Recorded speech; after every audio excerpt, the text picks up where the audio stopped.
Welcome to the Actor's Side. Today, Holly Hunter. Wow. Thanks for joining us. Yes. Thank you. Why do you go like that when I say wow? You're such a great actress and you've had such an incredible career.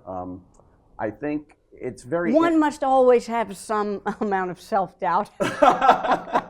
Do you? That's interesting. A lot of actors do have self-doubt, I think. I think it promotes further investigation of oneself. Well, your career has been a very interesting one, I think. And it started out with gangbuster roles in movies like Broadcast News and Raising Arizona, and of course The Piano, and has gone into television. Great series that you did, Saving Grace. Now back to movies and The Big Sick, which everybody's raved about since it opened this summer. So nice. Yeah. Well, I mean, it's a privilege to be in a movie that connects. That has the communication is kind of successful. It comes full circle. You read a script and you go, wow, this is beautiful, and you hope that the movie can travel from the script to pre-production casting, the right director, the right producer who can nurture it, and then the right editor who can put it together, and then the right distributor, and the money is hopefully there, and then it comes out at the right time, and hopefully to the audience. And The Big Sick feels like it navigated its way through the whitewater Colorado River and made it to a crowd of people who connect with it. Did you know that when you first saw the script and knew the story? Because it's quite an extraordinary, true story and a tricky kind of thing to play, since you're playing with an actor who sort of lived it, even though you didn't, and you're in that. But did you know it in the beginning, that this was going to be one of those movies that was going to connect? No. I'm wondering if you ever can know that. Yeah. I mean, maybe you can hope for it, but this is a very small movie, and it's a very specifically told movie about a very narrow window in this man's life. And I think that I was impressed from the beginning with the ability that Mike Showalter and Judd Apatow and Kumail, how successful they were able to describe and go from one world to the other. So you learn about Kumail's life through these various kind of love stories that he has. His love story with his job, the job that he wants, the one that he aspires to, stand-up comic, successful stand-up comedian.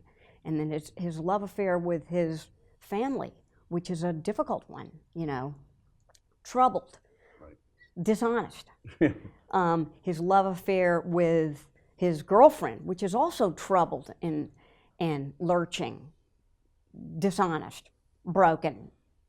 And then his love affair with his girlfriend's parents, which is a love affair that you don't often see described in a movie. Forged in a hospital, right. Essentially, where they're sort of thrown together. Exactly. I mean, it's so unlikely. While the girlfriend's in a coma. Right. I mean, not the stuff you normally hear for a comedy. Right. I mean, it's too weird to be made up. Yeah. So that how peculiar it was to be in this kind of triangular love affair with Kumail and Ray Romano.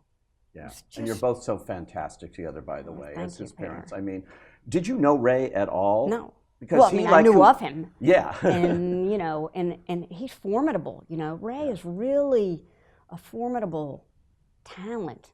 I mean, he's so skillful. Yeah. He's so intelligent. With his own gift. His instincts, he trusts his instincts, and his instincts are so rooted in reality, in what's real, that I admired him immediately, and then grew to not be intimidated by him, because, you know, to be with all these brilliant stand-up comics, that can be very scary for like a straight actor, you know, who, and it was kind of an effortless, seamless kind of merging of this family that we were part of. I know you guys said that you don't need me to stay, but I think I'm just gonna wait anyway. You guys broke up. I'm not sure why you're here. You don't have to worry about being committed to anything, Camille. You didn't want to when she was awake. There's no need to do it when she's unconscious. Well, it's more complicated than that. You really don't have to stay, Camille. You have already done. I'm just gonna stay for a second. Is this seat? Okay. Is that lady still looking at me? Coming from the South, were you always going to be an actor? Was this the thing? I mean, coming from their smallish town in Georgia, how did you get the acting bug? And was it always inside you? No. It wasn't. Well, I would say, you know, I did a play and I went, yes. Yeah. You know, I was in, when I really started doing plays in 9th grade, it was high school musicals. Yeah. Nothing out of the ordinary, really, except that I just went, yes. And that it was kind of, I didn't look back, or I didn't think about plan B. I didn't have a plan B. That was it. Wow. So it was a little bit of a, I didn't even know it was a high wire thing. I didn't know it was like risky or. That's probably the best way to go into it. Right. I was completely ignorant. Yeah. And fearless. Wow. Broadcast news, did that come about easily, or, you know, did they think of you right away, James Brooks? Did he know you from that, or? No. I actually think that Jim Brooks went through a really prolonged period of casting for that role. I had heard about that role for months before I ended up seeing him. That was, for like half a year before, like in the summer, and then I went and saw him in the winter. So he had a real, I don't know, he had an idea of what he wanted that character to be. And then I got lucky. You jumped in. I'll never forget the scene where you were sitting there and you just break down and cry. Right. I think anybody, woman or man, who's been in a work situation and just like, oh my God, it's unforgettable. That movie is unforgettable for different reasons now, because it shows the news business as a very intelligent operation and people in it as, you know, and now it's under attack. I know. In this country. I'm so distressed about that. Yeah. You know, very distressed that is some perceived reality. The distortion is very alarming. I think very, very distressing globally. I mean, I think that, you know, journalists are endangered because of this particular wall that's been bashed down.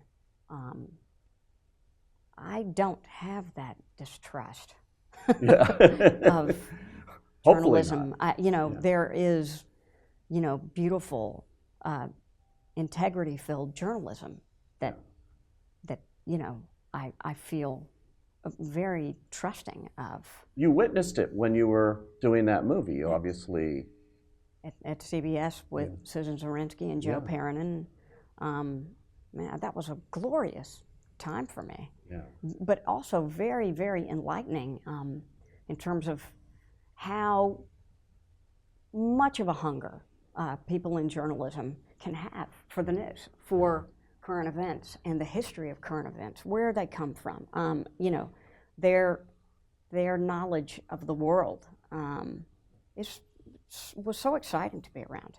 But that appetite. Yeah. It's a daily appetite that people in journalism, in great journalism, have, and endless curiosity about the world. You know, and you've had such great things happen to you in this business. You won an Oscar and every other award. I looked at your list of awards. There wasn't one award that you were up for the piano that you didn't win. It was a clean sweep. And again, that's an extraordinary kind of role to get, being directed by Jane Campion.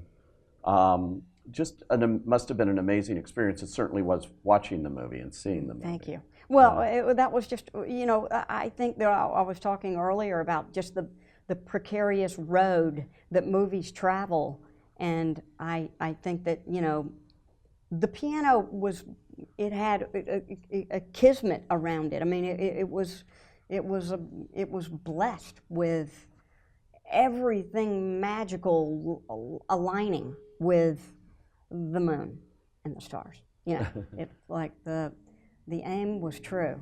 Yeah. And you know, there's no way that anyone can control that. You simply can't. It happened. Many things Jane controlled beautifully. She architected that movie so exquisitely, and with her own genius sensibility as an artist and as a woman, she really brought that point of view, which was inherently female, to that story, and then it connected with an audience, which is, like I said before, you know, just that's the thing that it rarely, in a way, it rarely happens in a career. It just doesn't happen that often. I want to ask you about two things you're doing before we go. The Incredibles is back. Yes, next year we're going to see the sequel after like 15 years or whatever it is. Is that fun to do that kind of character and voice work and work with Brad Bird and Pixar and all of that world? I know. You know, Brad is amazing. Yeah. It's so much fun. So much fun. Yeah. He's got such great vocabulary for directing actors. You know, like he'll say, "Okay, Holly, this time do it like it's a cold cup of coffee." It's like, I like that. Yeah. You understand that direction? Yeah, he's just so imaginative. Yeah. I mean, his mind is so expansive. His imagination is as expansive as The Incredibles, you know, is. Yeah. So it's really great, exciting. Revisiting Elastigirl. To work with Brad. Yeah, revisiting this character is fun for you? So much fun. Pick it up all this time later. So much fun, but you know, it's fun because Brad did it. I mean, he is the originator. It came from his little mind. Yeah. So it's great that he decided to do the sequel because it wouldn't have been as much fun with anyone else. Yeah.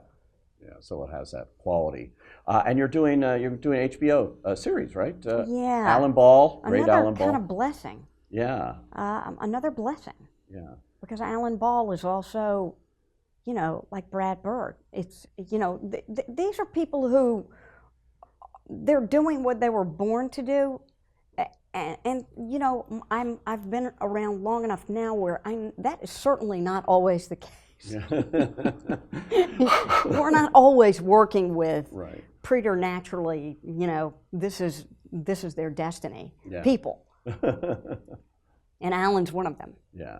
Alan was born to have stories unfold in his mind, you know, little by little, layer upon layer, and the involvement and the immersion from the audience is so it's kind of endless. It feels endless and so dense with Alan Ball's characters. That's going to be exciting to see. It is. That's very exciting. Yeah, to do that. And of course the Big Sick, which everybody can now see on Blu-ray and everything else that's out there. That has been the #1 independent movie success of the year. That's lovely. Which is always nice that people are seeing what you're doing. It's nice. And I loved it too because you're a different kind of mother. You were a great mother. You had a great relationship with your daughter there. It was clear. So nice for you to say that. The typical. Well, Zoe Kazan, who I loved working with, loved working with Zoe. It was so easy to have a connection with her. And secondly, we were both really interested in and having this wonderful relationship between mother and daughter. Yeah. You know, where they liked each other. Yeah. They were friends as well as being mother and daughter. Exactly.